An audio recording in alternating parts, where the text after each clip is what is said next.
Hello, viewers. Today we've got Jake with us, and we're going to be talking about the Japanese mafia. Is it pronounced Yakuza? It is pronounced Yakuza. That is correct. Okay. My sister Though lived in Japan. My they sister have lived in. many names for themselves and many names in Japan. Yeah, my sister's fluent in Japanese. She lived there for many years, and she really loved it. She told me about the Yakuza. So, Jake, can you just start out by telling the viewers a little bit about you and what got you onto this? Sure. I came to Japan in 1988 as an exchange student, and my first job out of college was working for a Japanese newspaper, the Yomiuri Shimbun, which is the biggest newspaper in Japan. Um, I think it had 10 million readers at its peak. As newspaper, readers decline, maybe 6 million. And like every reporter in Japan, you start on the police beat. That's where everybody starts. Sorry, I'm going to try and turn off the various doodads on the computer. Let's see if we can get the mail to turn off without turning off you guys. Um, and so I think the very first year that I was on the beat, there was a complicated case involving a serial killer. Actually, a husband and wife team of serial killers, and one of their victims was a Yakuza boss and the Yakuza boss driver. And part of my job was trying to find out, in the stages when we didn't actually know what had happened to them, what had happened to them. And that was the beginning of sort of having to chase around Yakuza and deal with them. My reward for a job well done was my second year. I was put on the police headquarters in Saitama, which is kind of outside of Tokyo. It's sort of the Brixton of Tokyo. My boss told me, okay, Adelstein, like your assignment now is you're going to be covering theft, public security, and organized crime task force 1 and 2. And actually, I was hoping to cover homicide because that was a much more sexy job to have at the time. And he was like, well, 30% of the Yakuza are foreigners, the Koreans, some Taiwanese, and you're a foreigner, so you should fit right in. And that began the 30 years of covering Japan's organized crime groups, of which there are many. I think when people say the Yakuza, that's confusing because it's not a monolithic organization. It's not one. It's about 20, 25 different organizations, each with its own turf and territory, history, power structures, names for their bosses. Fortunately, if you're a young reporter starting on this job, you can go to the newsstand and buy a Yakuza fan magazine, which will have a picture of all the various guys and their names and their titles and their organizations. And, you can study so you can sort of know who's who. Just like in the TV series, that's one thing that that we got right. Yeah, there are Yakuza fanzines that are very useful if you're trying to know who's who in that world. Well, you've got me gripped from the get-go. So many questions. I don't know whether to start with the serial killer stuff or no. Let's go over some basics first. Okay. So, we think when we hear mafia, we think of the Italian mafia, and perhaps we're aware of how that started and how it's structured. I have no idea how the Yakuza started and how it is structured. Could you cover that? Sure. So, let's skip the mythology and start with sort of the basics of the Yakuza. So originally they're kind of federations of two kinds of sort of outlaws. One were street merchants, which they're called tekiya, and the other were called bakuto, which were gamblers. So, gambling is always illegal. So the ones who are running the gambling, were providing entertainment in the area. And with, running gambling, you also have to provide some kind of protection and from thieves who might prey on other gamblers and are people who won't pay their money. And then the merchants were sort of traveling merchants who basically, if Japan's festivals were usually run by the Yakuza, or what we would consider the Yakuza. So they're selling things on the streets during Japan's many festivals. They're the ones running the stalls. selling yakitori or chicken on a stick and those other things. The earliest, what we consider modern organized crime group was Aizuku Tetsukai, which was in Kyoto, um, where Nintendo had its headquarters actually. And they were found by a guy named, Isaac Kotetsu. He was called Kotetsu because he was really tiny, but he had a fist of iron. And, they expanded from just running gambling to loan sharking to, small businesses, extortion, racketeering. Um, and then, the Yamaguchi Gumi, which is the oldest Yakuza group, was founded in 1915 as kind of a federation of dock workers in Kobe, which is a port city. And they've been around now for 100 years. That makes them one of the oldest Japanese companies ever. And even the Yamaguchi Gumi was essentially founded as kind of a corporation. So ostensibly they're a sort of labor union, but they're providing temporary staffing, and then they're running small scale prostitution, loan sharking, all these things. It was only after the Second World War that there was a period of kind of lawlessness in Japanese society. The Japanese police force were basically unarmed. They had been forbidden to deal with, imprison, or harass what were called third-party nationals. So all these people who were brought over to Japan as slave labor, the Koreans, the Taiwanese, the Chinese, um, you know, they began sort of taking revenge on their Japanese captors. And they also began running the black markets because they had access to the bases. The Japanese nationals couldn't get to the bases. Everything was in short supply. And during this period of chaos, these Yakuza groups came back and reformed, and essentially were sort of a second police force. Now, after a year went by and the Japanese police were sort of put back into power and given the power to handle everyone, including third party nationals, the age of sort of Yakuza working as a second police force kind of faded away. But they had already sort of secured a power base all over Japan, in Tokyo, in Kobe, in all the other areas. And the police kind of looked the other way because, the Yakuza were providing not only kind of street security and a second police force, but entertainment, right? There's not a lot to do in post-war Japan, except, go to a festival, gamble a little bit. And, they quickly went from being sort of disorganized crime to organized crime very quickly. Some groups, like the Yamaguchi Gumi, were smart enough to absorb, like, the Korean Mafia. So that, the Koreans had formed, like, Yanagawa Ikka, they sort of their own kind of, organized crime groups. And some, like the Yamaguchi Gumi, were like, hey, like, it's a meritocracy. Why don't you come join us? And, we'll offer you some protection from the police because they're okay with us, they're not okay with you. And you've got a really good business sense. We can learn from each other. And so everybody merged. And then, I'm jumping ahead of myself here, but the conservative forces, the people that helped bring you World War II, Kodama Yoshio and these right wingers and these war profiteers were released from prison, as the U.S. decided that to prevent Japan from becoming communist, that they're going to need to let some of the old guard go. And these guys who came back with money, to consolidate power and form Japan's first political party, the Liberal Democratic Party, tied up with the Yakuza. Japan's leading political party, which has sort of ruled the country for mostly, except for brief periods for ever since 1950s, the Liberal Democratic Party was founded by a Yakuza broker named Kodama Yoshio.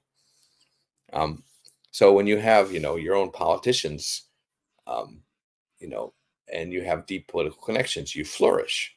I'm giving you a very brief history. And then one other thing that really helped them gain power and money was in about 1950, methamphetamines, which had been legal during the Second World War, was something that Japan supplied to most of the soldiers, especially the kamikaze, as part of their rations. the Japanese government realized this is a bad idea. We should probably not allow people to buy this over the counter. People get, if you want to sort of a second history of Japanese war atrocities, it's like what happens when you put an entire army on meth? Bad things. Anyway, the Japanese government banned it, and then the Yakuza were like, "Oh, we know how to make this stuff," and so they began selling it because there were a lot of addicts, and that brought in a lot of money. Now, some groups like the Yamaguchi-gumi were like, "Oh, meth is a bad thing," so ostensibly they banned the usage of drugs and meth amongst their men, um, and even set up a organization for the elimination of drugs from Japan. So, the Yamaguchi founded this organization, which was heavily advertised about getting rid of drugs from Japan. And, they always insisted that they were humanitarian organizations, preserving the Japanese traditions and keeping the country safe. So they never said we're organized crime groups. And since after the Second World War, people had a lot of mistrust for the Japanese government. The right to assemble was considered very important. And so these groups were not regulated in any way. They existed way out in the open. And to some extent, the police wouldn't touch them or deal with them. So they gained a lot of power very quickly. I mean, they gained so much power and they were so much in the public eye that I think Japan's Wrestling Federation, at a time when wrestling was a huge business in Japan, pro wrestling was what people were into. At one time, the head of that federation included the head of the Yamaguchi-gumi, the head of another organized crime group, and Kodama Yoshio, the right-wing nationalist, up to 1960.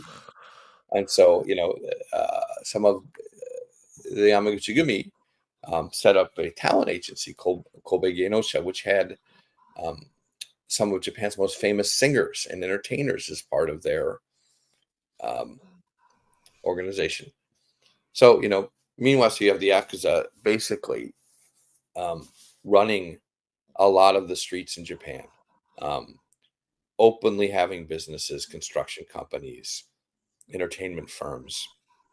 And then Kodama Yoshio decided, and kind of like something reminiscent of this fictional movie called The Warriors, in which all the gangs of New York unite to unite all the Yakuza groups and create a federation of them, which he did. So, they created this huge federation of organized crime groups, and they sent a letter to the Liberal Democratic Party about 1960, which with suggestions as to what they need to do. And at the time in the parliament, there was one former reporter for the Mainichi newspaper, and he was like, when the Yakuza began telling us how we should be running our country, we have a problem. And that began to spark the, also with the Olympics coming in 1964, suddenly the Japanese government decided we need to crack down. That began the first crackdown and the first attempt by the government to tell people like, no, Yakuza are bad, very bad. We need to get rid of them. But of course, that was not very successful. And, the Yakuza continued to hold power for many, many years. Tremendous amounts of power, tremendous amounts of capital. Wow, that's fascinating. I didn't realize it was so deeply ingrained. So the crackdowns then, were they successful? Yeah. I mean, they were successful in the sense they got some groups to disband, like they sort of, and it was more kind of like a show, like, okay, we're disbanding, and they, disbanded, but they changed their name and they went right back to doing what they were doing under a different name. Taoka-san, who is the head of the Yamaguchi-gumi, who was born on March 28th, 1913. I know his birthday because it's one of the only few famous people in Japan I share a birthday with, is the godfather of godfathers. Obviously, there's a big difference between 1913 and 1969, but we were both born on March 28th. Anyway, Taoka-san, who was a very charismatic figure, and probably the smartest of the Yakuza bosses, was basically told the police, he said, even if I'm the only one left in this organization, I will never disband the organization, which is why the Yamaguchi-gumi has like 100 years of history, more than 100 years, because he refused to disband. And the police were basically unable to do anything about it. I mean, they cracked down on him. They arrested his people on whatever charges they could find. The laws were modified so that um, it used to be that you could only arrest people gambling if you caught them in the act, right? They had to be like they basically had the cards in their hand, Mhm. um, which was, and the fact that they wouldn't change that was kind of a sort of like, a thumb in the eye of the Americans, right? Um, you know, so the Yakuza will continue doing that with impunity, and then they changed the law, and you could arrest them after the fact. So that helped them put a couple bosses in jail. Um, but one thing I should say, one reason is that Japan tolerated the Yakuza for so long, and what makes them different from the Italian mafia is that every organization has a set of rules that the members are supposed to follow, the things that will get them banished. And in general, while there's some variations, um, these rules often posted on the wall of the organization, usually in ornate cursive letters, which are: you cannot steal, you cannot commit robbery, that is, stealing with force. You can't sexually assault people, especially in your own neighborhood, and you can't bother ordinary people, and you can't have unnecessary contact with the authorities. What that means is, you know, the police and the Yakuza for many years communicated with each other on a regular basis, but you couldn't tell them everything that you were doing. You couldn't give them too much information.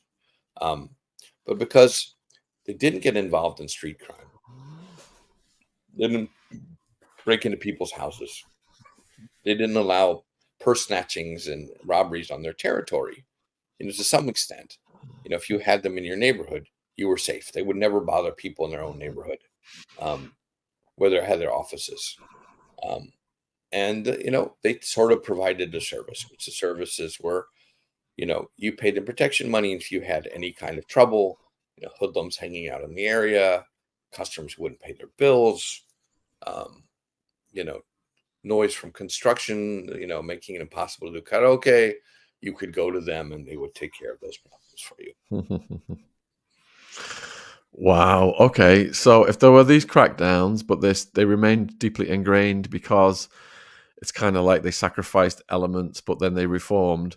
How does that carry through to the present day? Does that mean they're still as powerful as ever, or did the power peak? I think what happened is, sorry, it's a little bit too bright or weirdly bright. You know, with that, like everybody, they get greedy, just like the Italians.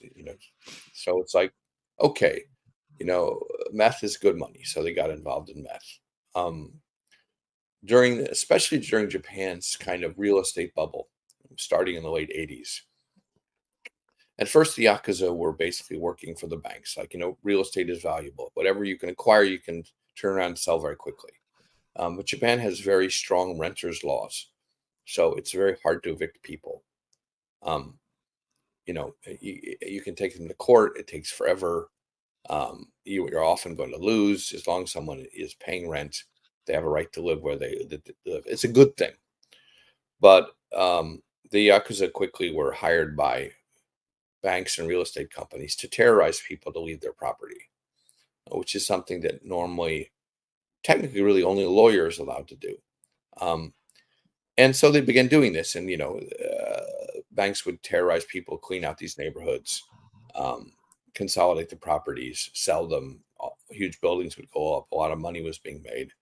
And at one point, the Yakuza were like, "Well, why should we be the middleman?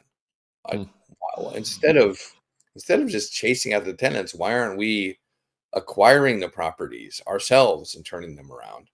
So they became heavily involved in the real estate industry, and gradually, despite their ability to manipulate the press and project this public image of themselves, people became very tired of paying protection money to the Yakuza, and they became tired of getting evicted from their homes, or knowing people were evicted from their homes by the Yakuza.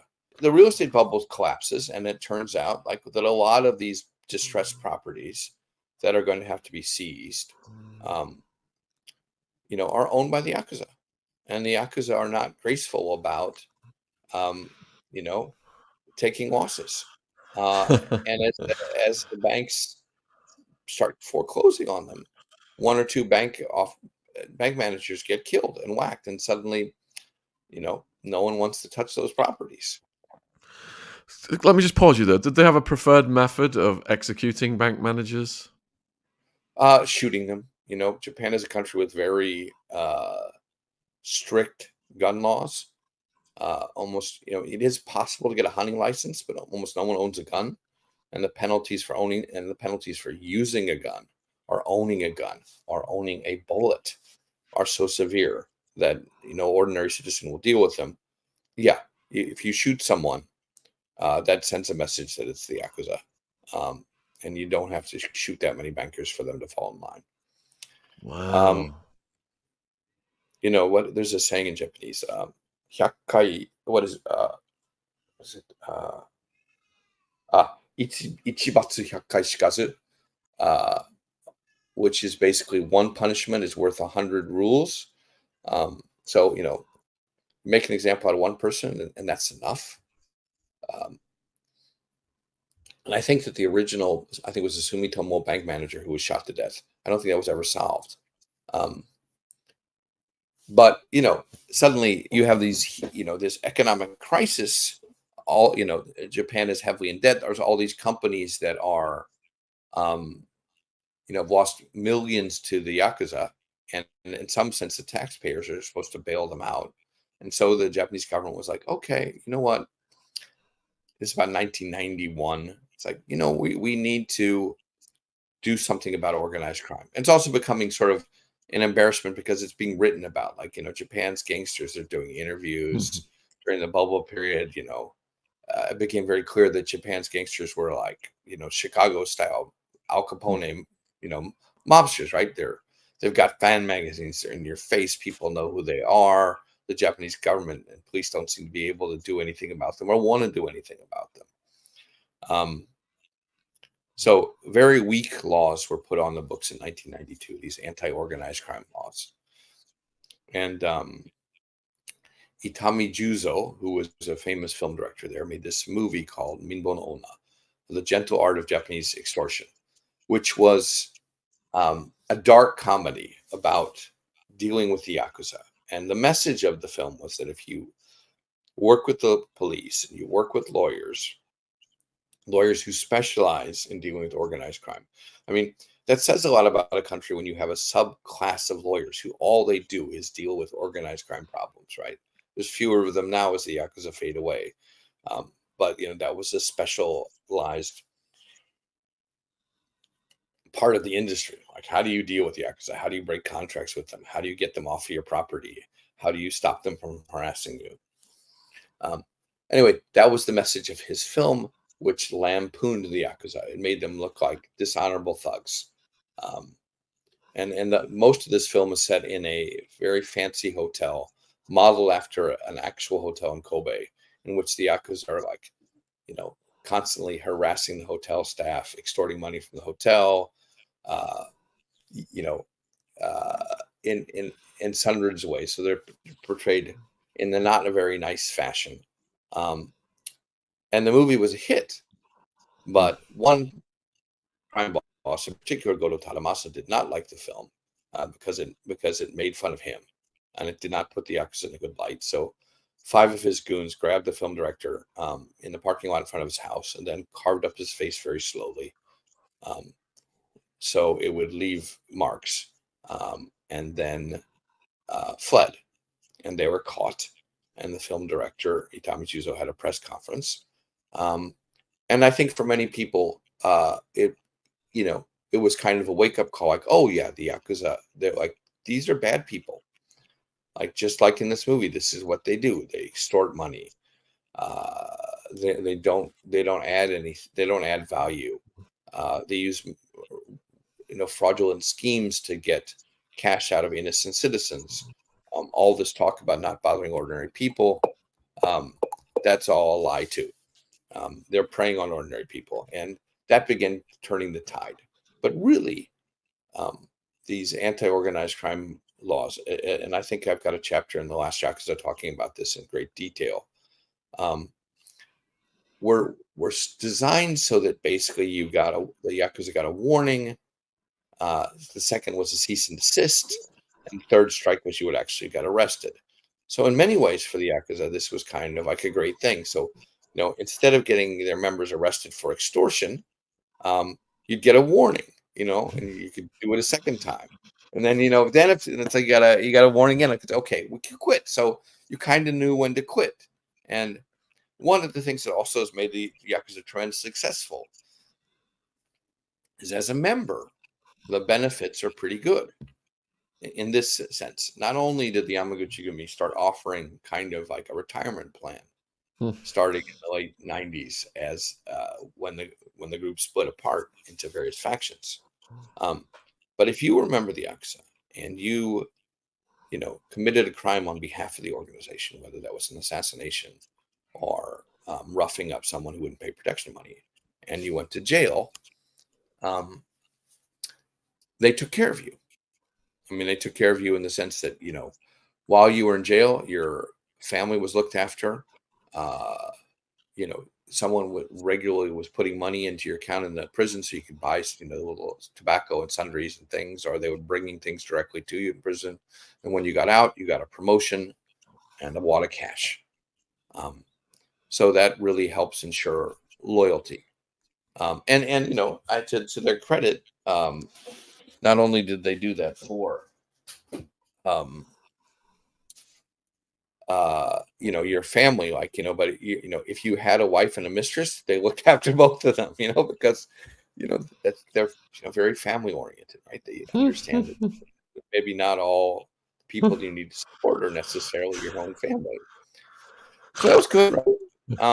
And it also discouraged people from ratting out members of the police. One of the reasons the Yakuza have never been crushed in the way that you saw with the Italian Mafia is that until 2 or 3 years ago, there was no plea bargaining in Japan, which means that there's no incentive for any